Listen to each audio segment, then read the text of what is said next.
Добро утро, почитувани гледачи. Понеделнички почнуваме нови изданија на емисијата Фактор здравје, повторно советувајќи ве, информирајќи ве, едуцирајќи ве за тоа дека колку е важно да работиме превентивно, односно да препознаваме симптоми, да правиме редовни прегледи, бидејќи буквално секое заболување доколку биде рано и откриено, ќе значи поголема успешност во лекувањето. Утрово разговараме за карцином на тироидна жлезда, симптоми, дијагноза, хируршки третман, прогноза на болест. Најчесто кога споменуваме тироидна жлезда помислуваме на нарушувањата на нејзината функција, зголемената, намалената, автоимуните заболувања, но можне сериозно заболување и карциномот на тироидна жлезда на кој што треба должно внимание да посветиме. На оваа тема утрово разговараме со професор доктор Андреј Арсовски, торакален хирург од клиничката болница Аџибадем Систина. Добро утро, доктор Андреј, и добре ни дојдовте. Добро утро, добро ве најдов. Да. Какво малигно заболување е карциномот на тироидната жлезда? Колку е често денес во денешно време? Карциномот на тироидната жлезда е, како и сите други малигни заболувања, сериозно заболување и за жал како резултат на сите фактори на современото живење, пред се зголеменото изложување на јонизирачкото и другите видови на зрачење е апсолутно во пораст, не само кај нас, туку и секаде во светот. Точна статистика за годишната инциденца немаме, за жал во нашата република, меѓутоа, според она што го гледаме во нашата секојдневна работа, тоа е многу присутно во нашата патологија и за жал и често пати присутно и во нашите операциони сали. Помалку некако зборуваме за карциномот на тироидна жлезда, најчесто за зголемената, намалената функција, автоимуните заболувања, но можне сериозно и најсериозно кога станува збор за заболувањата на тироидна жлезда. И затоа можеби ќе се изненадиме кога ќе речеме да, често го има. Тироидната жлезда има еден широк диапазон на патолошки состојби и како што кажавте, најчесто се тоа од функционален карактер, значи пореметување на функцијата, дали зголемена или намалена, и тоа се заболувања кои што најчесто ги лекуваат интернистите, ендокринолозите, колегите од нуклеарна медицина. Меѓутоа и во таа патологија значајно место завзема и карциномот на тироида, како и сите оние други чворови кои што можат да бидат предмет на хируршко лекување. Така. Ќе погледнеме блок реклами, па ќе продолжиме со разговорот. Останете со нас, почитувани гледачи, до самиот крај. Ве поканувам да се вклучите во емисијата со поставување на ваши прашања за да добиете совет и препорака за проблемот кој што го имате.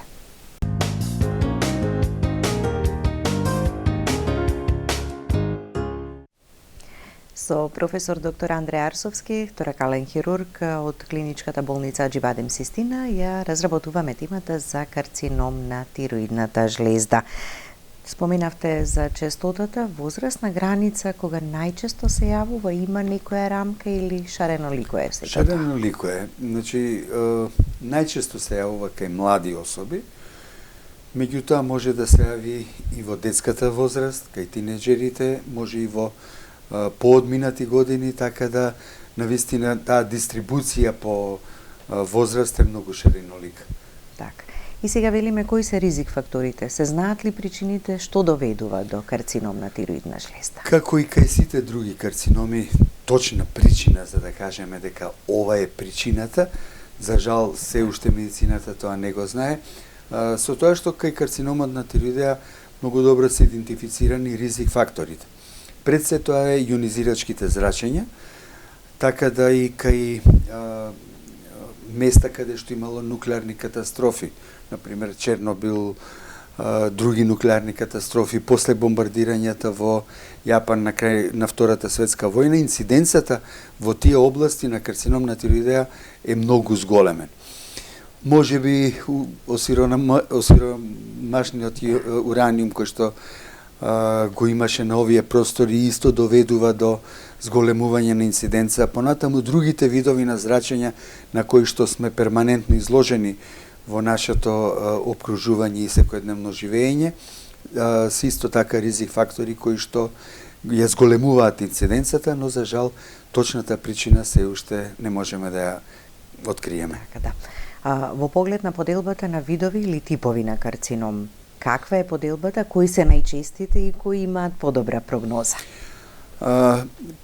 Хистолошката поделба, значи од какви клетки е изграден тој карцином, е многу битна кај тироидните карциноми, затоа што тука постојат папиларниот и фоликуларниот карцином, кои што се најчести и за среќа имаат најдобра прогноза, најдобар исход од лекувањето. Понатаму тука се тие медуларни карциноми, кои што се од друг тип на клетки на тироидната жлезда, кои што имаат за нијанса полоша прогноза, покомплициран третман, но за среќа се и поретки и најретки се оние што се најлоши, така наречени анапластични карциноми, кои што имаат, за разлика од овие, другите многу лоша прогноза, но од друга страна за среќа се и многу ретки. Да. Во зависност од типот на карциномот, значи дека тој побавно се развивал или побрзо и поагресивно, можеме тука таква не само брзината на настанување, туку и клиничкиот тек, односно ширење во околината и давање на далечни метастази. Значи, овие што се најчестите папиларниот и фоликуларниот, тие даваат евентуално метастази во лимфните жлезди на вратот, што не е проблем хируршки да се третираат и со радиоактивен јод. За разлика од тоа, далечните метастази се многу поретки и кај понапреднатите случаи. Така да процентот на излекување кај фоликуларниот и папиларниот карцином и мешаните типови се околу 97-98%, што е навистина извонеден резултат. За разлика од тоа, медуларниот има полоша прогноза, односно помал процент на излекување, а анапластичниот, за жал, ние велиме дека е инкурабилен, односно тука веќе немаме можност да се пофалиме дека можеме да го излекуваме пациентот. Така. Кај овие со подобра прогноза, значи дека и ќе се излечат, а не само кога велиме го продолжуваме животниот век или прогнозата. Значи процентот на излекување е над 97%. Да. Многу се чести нарушувањата на функцијата на тироидната жлезда, речи си и да нема човек кој што нема некаков проблем.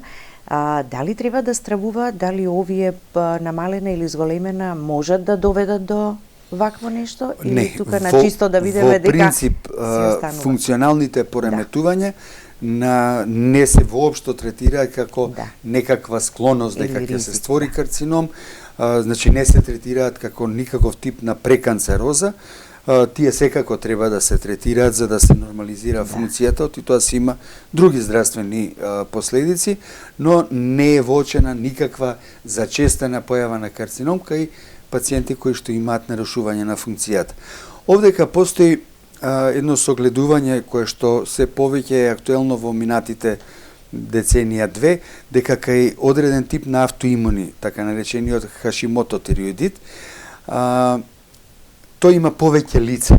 Кај оние Хашимото тироидити кај што се ствараат хетерогени чворови, уочено е дека во тие чворови има зголемена малку инциденца, така да инциденца на карцином, така да треба да се обрати посебно внимание кај пациенти со Хашимотов тироидит каде што има формирано чворови кои што имаат хетерогена ехоструктура. Но со редовно следење, а редовни следења се препорачуваат, така кога станува збор, би се забележала веројатно. Не само следење, туку и реагирање. Значи, во колку имаме такво сомнение дека постојат тие чворови кои што се различни по својата структура, се менуваат и растат, треба и кај овие пациенти да се пристапи кон хируршко лекување. Да. Дава ли некакви симптоми претходни? Може ли промените сами да ги забележиме, да ги допреме, да ги напипаме или да ги видиме? Да, тироидејата е прилично експониран орган, значи тој се наоѓа на долната страна на вратот пред самиот душник, така да секое чворесто изобличување, зголемување на тироидејата, пациентот може не само да го напипа, туку и да го види. Секако тоа, значи, е веќе кај чворови кои што се изразени, додека на почеток тие убаво се визуализираат на ехо преглед, така да ние се повеќе и голем дел од систематските прегледи редовни што се прават, опфаќа и ехо на тироидеа, за да може да се очат и такви чворови кои што пациентот се уште сам не ги приметил. Послабите полесно го приметуваат тоа, кај по крупните и конституционално, па кај што имаме појаки, поголеми вратни структури, секако дека тоа потешко се приметува. Заради тоа ехо прегледот и во најрана фаза може да ги види тие чворчиња кога се уште мали. Да. А некакви потешкоти со голтањето или нешто друго што би почувствувале како некој симптом? За жал, тоа се веќе симптоми на поголеми карциноми, да. Може да се јави притисок на душникот, кој што дава потешкоти во дишењето, значи може да дојде до избуткување на душникот, негова деформација, стеснување и секако и на хранопроводникот, така да тоа резултира со симптоми во дишењето и во голтањето. Така. Имаме гледач на линија, да го слушнеме прашањето. Добро утро, повелете. Ало, добро утро. Добро утро. Гледачка од Скопје, вака, пред 2 недели случајно отидов во државна на патофиза да проверам тероидна. Докторката што ме проверуваше ми рече 11 мм е вајда, така ги рачунаат.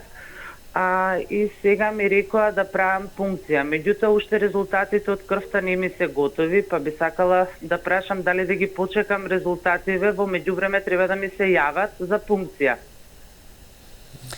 Така, значи, добро, ви благодариме за јавувањето. Молам, пријатно, убав ден. Пријатно. Чвор 11 мм, многу е битна и неговата ехоструктура. Дали е хомоген, дали е хетероген. Дали има калцификати или некакви други патолошки суспектни промени во самиот чвор.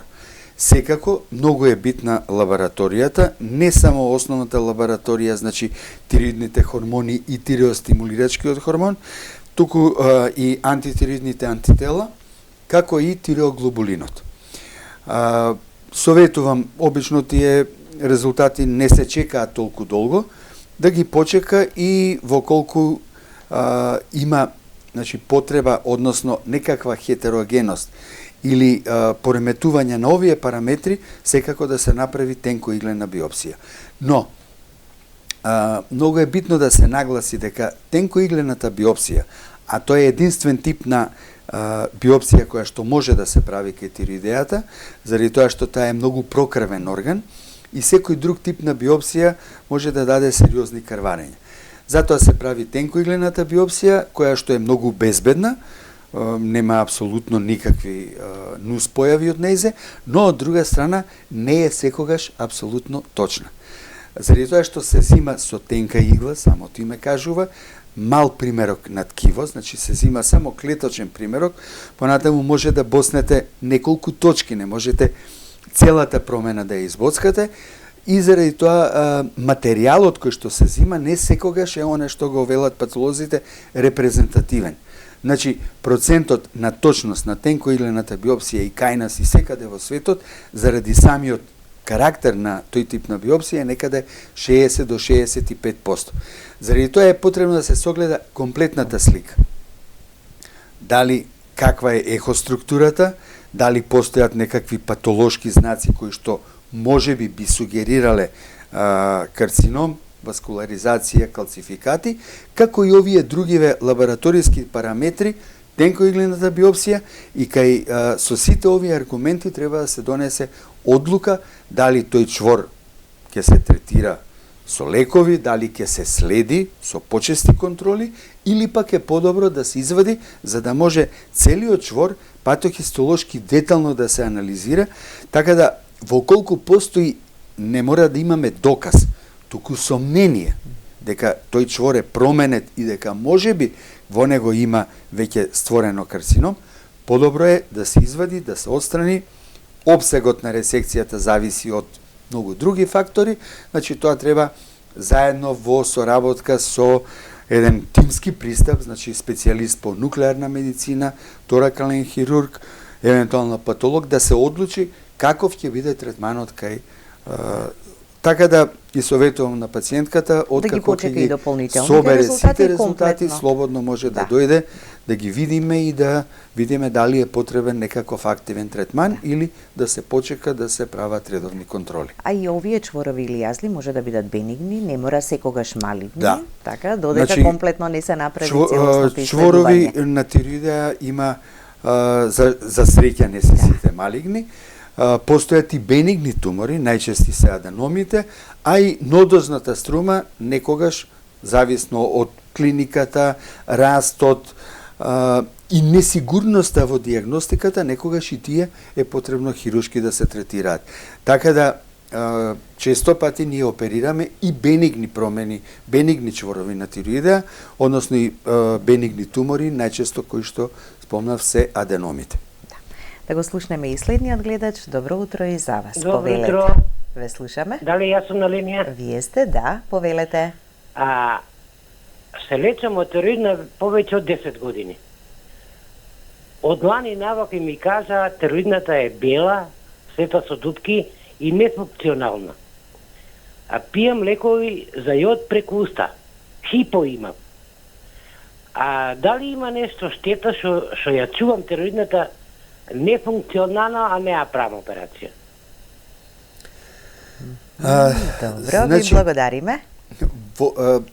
Најчесто таа афункционална комплетна тироидеа може да е и од ендокринолошка природа, меѓутоа може и тој автоимун тироидит да даде, кој што има различни лица.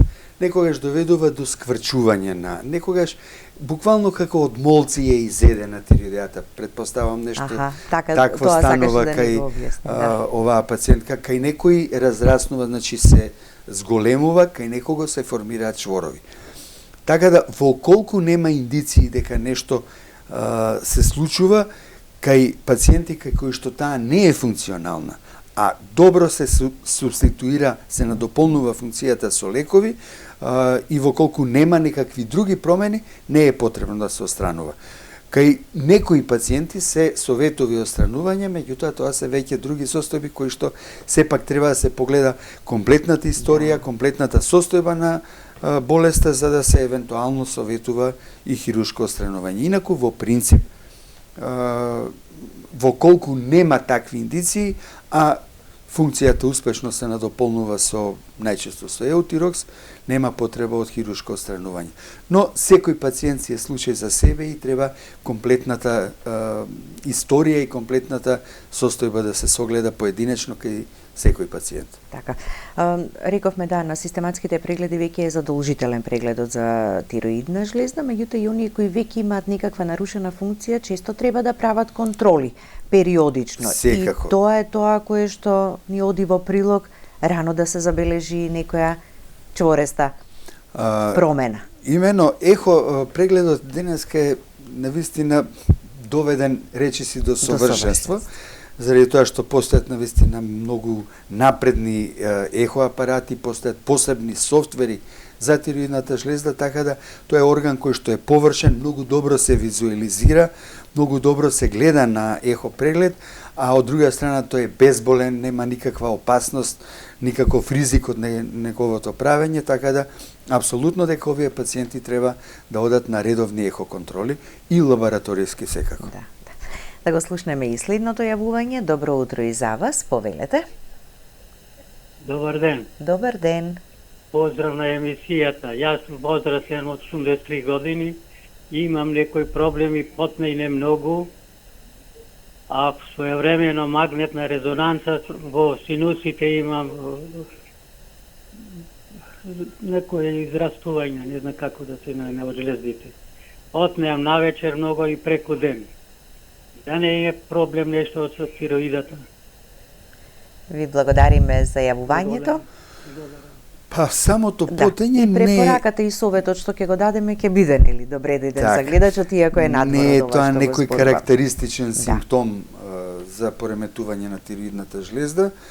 Сега овие промени на синусите, сепак имаме премалку податоци за да можеме нешто да кажеме, но во принцип овој симптом што го кажува не мора да биде поврзан со пореметување на штитната жлезда. Така. Споминавме дека диагностиката е ехо, лабораториски анализи и биопсијата која што треба да се направи. И клиничкиот преглед. Клиничкиот преглед, така. Специфичен ли е начинот за да се дојде до конечната диагноза? Значи, целиот овој пакет на испитувања, у суштина е неинвазивен, дури и самата биопсија веќе како спомнав. што спомена. Таа е тенкоиглена, не е никаков проблем, не дава некакви ризици како други агресивни методи. Така да таа батерија на испитување, значи преседен клиничкиот преглед, добрата анамнеза, податоците што пациентот ќе ги каже во однос на неговите симптоми, понатаму ехо прегледот и тука постојат кај поедини случаи потребно да се направи радиоизотопски скен, за да се видат активноста на тие чворови, значи дали има тие зголемена, намалена, но денеска со ехо прегледот значењето на овие радиоизотопски скенови е намален и кај некои пациенти потребно да се направи компјутеризирана томографија за да се докомплетира, но рутинска секојдневна она батерија на испитување се состои во клинички преглед, лабораториски анализи, ехо и тенкоиглена биопсија. Додека скенот и компјутеризирана томографија по потреба. Да. Има ли случаи кога биопсијата треба да се повтори ако не сме ги добиле комплетно очекуваните или оние информации и резултати, или пак да се направи хируршка интервенција, па тој примерок потоа да се даде. Тука се веќе, значи тоа се, како да ви кажам, работи кои што е потребно искуството на самиот лекар околу диагностиката и третманот.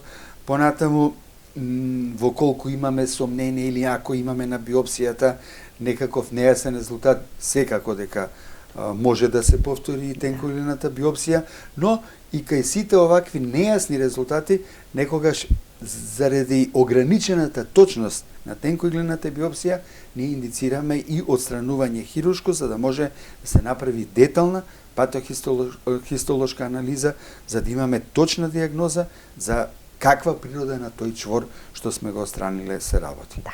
Да го слушнеме и следниот гледач. Добро утро и за вас. Добро утро. Повелете, ве слушаме. Јас сум гледачка од Куманово. Пред 3 месеца правив операција на хирургична жлезда. И сега имам компликации многу на нозите надоле. Слушате ме? Ве слушаме, да. Да. Али држа многу, тој диету држа 2 месеца без какви компликации и потешкоти со нозете чувствувате? Без сол, без тој све такво, али сега имам големи компликации на нозите, не може да одам. Па сакам да го прашам докторот до што е тоа. Добро, ви благодариме за јавувањето. Овие тегоби што пациентката ги кажува не се вообичаени како компликации од хирургија на штитната жлезда, а може да е причината во нешто сосема друго, така да можеби е, не знам, од кичма проблем, можеби е од васкуларна природа, така да пациентката сепак да се упати кај својот матичен лекар кој што треба да ја прегледа и да ја упати понатаму да се види причината за ова. Инаку веројатно го поврзува бидејќи брзо предходно пред 3 месеци како спомена. Може би коинциденција на некое друго заболување, така да сепак најдобро е да се обрати кај матичниот лекар кој што понатаму ќе упати на специјалист да се испита до за крај каков проблем причината за тие проблеми.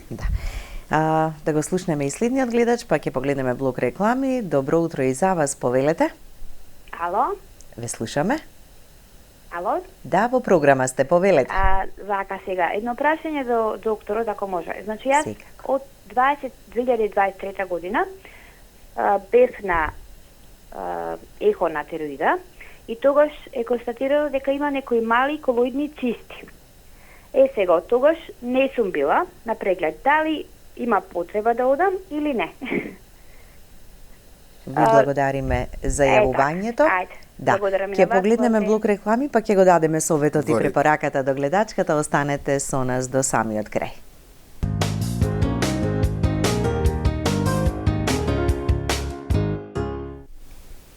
И веднаш по рекламите, советот и препораката до гледачката. Значи, колоидните цисти и воопшто цистите на тироидната жлезда се многу чести. Малите асимптоматски цисти не бараат никаков третман, но бараат следење. Зошто? Заради тоа што тие може да се менуваат, да ја менуваат и својата големина, меѓутоа и својата структура, па евентуално да станат кандидати за некаков третман. Така да апсолутно гледачката и советувам 3 години е долг период да не се провери да, тироидната жлезда? Значи да си направи ново ехо, да се види ако се тие цисти мируваат, некогаш може и самите да се намалуваат. Тоа е ендокрин орган кој што често заради самата функција често се јавуваат цисти кои што не мора да значат ништо, но некогаш може и да бараат соодветен и дури и хируршки третман. Кога ќе си направите преглед, нема да има други предпоставки, дали нешто ќе се случи, дали не, тука веќе точно и ќе се знае, да. Доктор Андреја, во поглед на хирургијата, откако веќе ќе се диагностицира карциномот, од што зависи кој тип и кој вид на хирургија ќе се примени? Значи, хирургијата е апсолутно суверен и број 1 начин на третман на карциномот на тироидеата. И тука нема никаква дискусија. Секоја диагноза, па дури и сомнение за карцином, треба да биде предмет на хируршки третман. Зошто е тоа така? Заради тоа што ова се специфични во онколошки смисол карциноми, кои што, за разлика од други типови на малигни заболувања, не подлежат на хемотерапија, не подлежат на радиотерапија, односно кај исклучително ретки состојби кога немаме ефект од другите третмани. Хируршкиот третман е основен, најчесто е потребно отстранување на целата штитна жлезда, со тоа што кај многу ретки случаи, евентуално кога сме сигурни дека се тоа многу мали карциноми кои што не би барале понатаму третман со радиоактивен јод, може да се оди на делумно отстранување, но тоа е веќе дискусија и на струката дали има смисол тоа или не, кој што не би влегувала сега толку во тие хируршки детали. У секој случај тоа денеска е безбедна хирургија, хирургија која што дава добри резултати и која што зависно од анализата на тоа ткиво што ќе се извади, евентуално постоперативно има индикација за давање на радиоактивен јод. Значи, пак ќе повторам, нема тешки хемотерапии, нема зрачни терапии, нема други онколошки третмани, освен кај анапластичните и кај ретки состојби. Значи, рутински се додава по критериуми од патохистолошкиот наод радиоактивен јод. Тоа е најчесто 1 или 2 инекции или таблети со радиоактивен јод кој што нема никакви посебни нус ефекти и со тоа се постигнуваат извонени резултати во поглед на излекувањето. Што кога ќе се отстрани целата тироидна?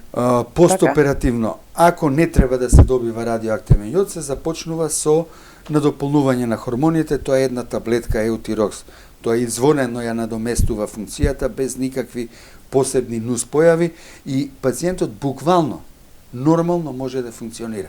Значи сме имали и девојчиња во пубертет, предпубертет, кои што после најнормално се развивале, се мажеле, раѓале, функционирале. Сакам да кажам, таа фама дека после тоа ќе се промени животот со отстранување на тироидната жлезда не е точна, затоа што субституцијата е извонредна, треба правилно само да се дозира и дава најнормален живот после завршување на третманот, со тоа што доживотно ќе треба секојдневно да се прима таа терапија. Се прима таа терапија, што не е никаков проблем.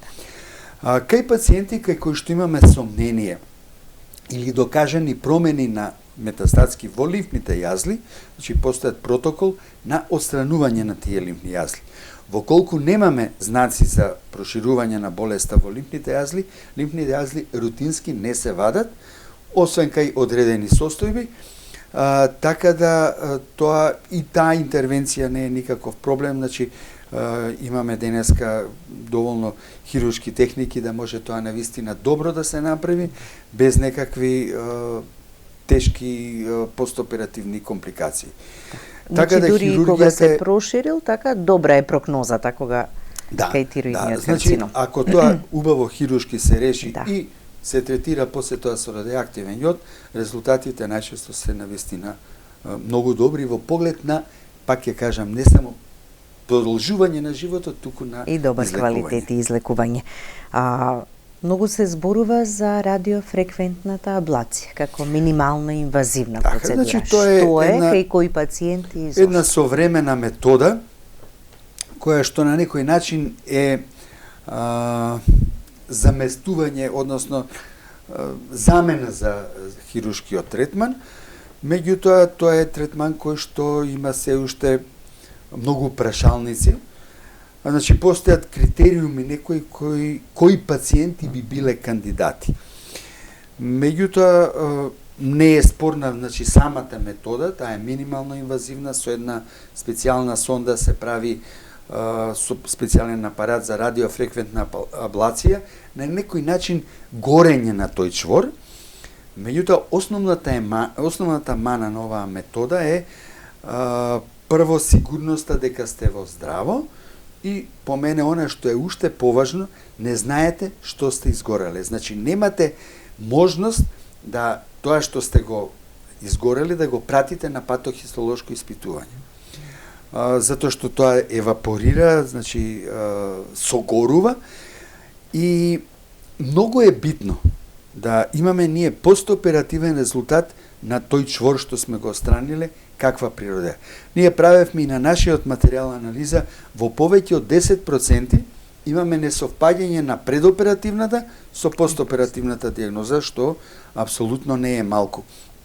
И овдека кај радиофреквентната аблација, значи се уште постојат многу прашалници, така да и ние во нашата клиника се договоривме да евентуалните кандидати за таков третман бидат разгледани пред се конзилијарно и да се одлучи дали евентуално некој пациент би бил кандидат.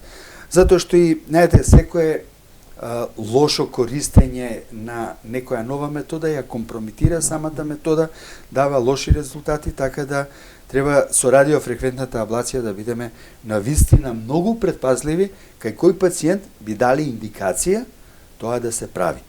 Затоа што и по evidence-based медицината тука имаме се уште многу непознаници, не треба да не значи се што е ново дека и модерно да се повеќе сакаме кога е минимално инвазивно. Апсолутно, така? но на крајот на оперувањето и најбитно е добриот резултат од дали лекувањето. ќе го постигнеме добриот резултат. И тука се уште хирургијата е многу по-конзистентна, многу по-екзактна и дава можности за точно диагноза што навистина, какви биле тие промени на самата тиреоидна жлезда и дали треба и каков евентуално треба третман понатаму да се применува, ама не кај сите пациенти, така, кои што ќе бидат во оваа ситуација. Апсолутно не, туку треба многу внимателно да се селектираат. Да.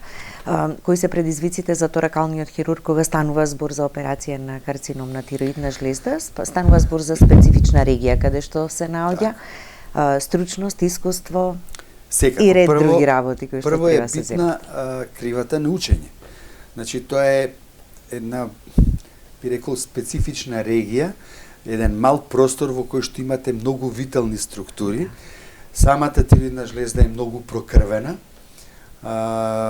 Често пати знае да биде многу слепена за тие околни структури кои што се многу осетливи и секако, значи, бара добра едукација, понатаму бара искуство, бара внимателна работа, педантна, бескрвна, за да можете сите тие нежни структури да ги препознаете, дали се работи низ прилично мал рез, не е како порано кога се правеа големи резови, тука водиме сметка, нели, за тој естетски момент, така да навистина бара добра едукација, добро искуство, внимателна работа, добар инструментариум и денеска ние користиме многу помагала за успешна и безбедна тиреоидна хирургија.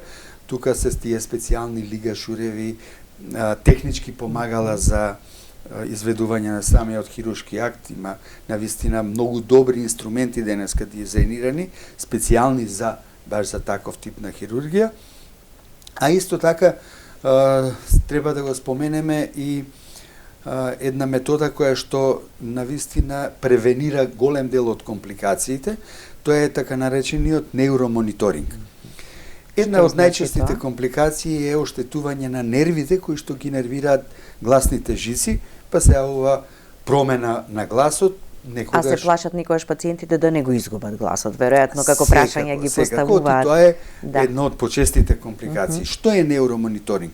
Значи, во тие тубуси што се ставаат за време на операција преку кои што пациентот дише, имаме специјални електроди кои што се поврзуваат со апарат и на екран невролог кој што е постојано присутен за време на хируршкиот зафат, ја следи активноста на тие нерви, односно дали ние работиме во близина, дали евентуално ги